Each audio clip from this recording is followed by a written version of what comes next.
100 বছরের বেশি সময় পেরিয়ে গেছে, আইন হয়েছে, শ্রমিক অধিকার নিয়ে কথা হচ্ছে, আন্তর্জাতিক সংস্থাগুলো নজরদারি করছে, কিন্তু বাস্তবতা।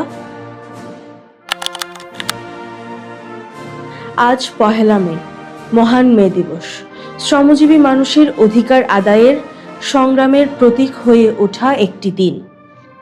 আমি ইশফিতা আবরার, শুনছেন বে ইনসাইট। 1886 সাল, যুক্তরাষ্ট্রের শিকাগো শহর।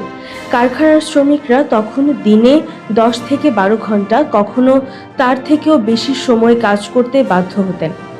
এই অমানবিক পরিস্থিতির বিরুদ্ধে তারা রাস্তায় নামেন একটি স্পষ্ট দাবিতে: 8 ঘন্টা কাজ, 8 ঘন্টা বিশ্রাম, 8 ঘন্টা নিজের জন্য। এই আন্দোলনেরই এক পর্যায়ে ঘটে হে মার্কেট ট্র্যাজেডি। পুলিশের সঙ্গে সংঘর্ষে নিহত হন শ্রমিকরা। রক্তাক্ত সেই ঘটনার মধ্য দিয়েই শ্রমিক আন্দোলন পায় নতুন গতি, আর 1 মে হয়ে ওঠে আন্তর্জাতিক শ্রমিক দিবস। সময়ের সাথে অনেক কিছু বদলেছে। শ্রম আইন হয়েছে, আন্তর্জাতিক সনদ হয়েছে, শ্রমিক অধিকার নিয়ে বিশ্বজুড়ে সচেতনতা বেড়েছে। কিন্তু বাস্তবতা কি পুরোপুরি বদলেছে? বাংলাদেশের প্রেক্ষাপটে তাকালে, বিশেষ করে তৈরি পোশাক খাত, নির্মাণ শ্রমিক বা অপ্রাতিষ্ঠানিক খাতে এখনো অনেক শ্রমিক দীর্ঘ সময় কাজ করেন। মজুরি, কর্মপরিবেশ, নিরাপত্তা, বিভিন্ন ক্ষেত্রেই রয়েছে নানা চ্যালেঞ্জ। 2013 সালের রানা প্লাজা ধস বিশ্বকে নাড়িয়ে দিয়েছিল।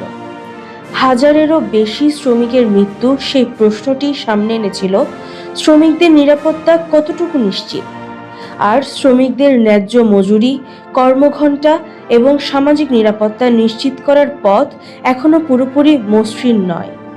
বিশেষজ্ঞরা বলছেন, শুধু মজুরি বাড়ানোই যথেষ্ট নয়, প্রয়োজন কর্মপরিবেশের সম্মান, সিদ্ধান্ত গ্রহণে অংশগ্রহণ এবং সামাজিক নিরাপত্তা নিশ্চিত করা।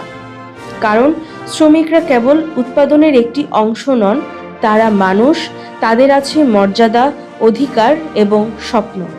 মে দিবস আমাদের মনে করিয়ে দেয়, এই অধিকারগুলো আমরা কেউ কাউকে উপহার দেইনি, এসেছে সংগ্রাম এবং ত্যাগের মধ্য দিয়ে। আজকের দিনে দাঁড়িয়ে তাই প্রশ্নটা আমাদের সবার কাছে: আমরা কি সত্যি পেরেছি শ্রমিকদের ন্যায্য প্রাপ্তি দিতে? না, সেই লড়াই এখনো চলছে, নতুন রূপে, নতুন প্রেক্ষাপটে। মহান মে দিবসে সকল শ্রমজীবী মানুষের প্রতি রইল শ্রদ্ধা। ধন্যবাদ সাথে থাকার জন্য। বে ইনসাইট দেখুন, পড়ুন।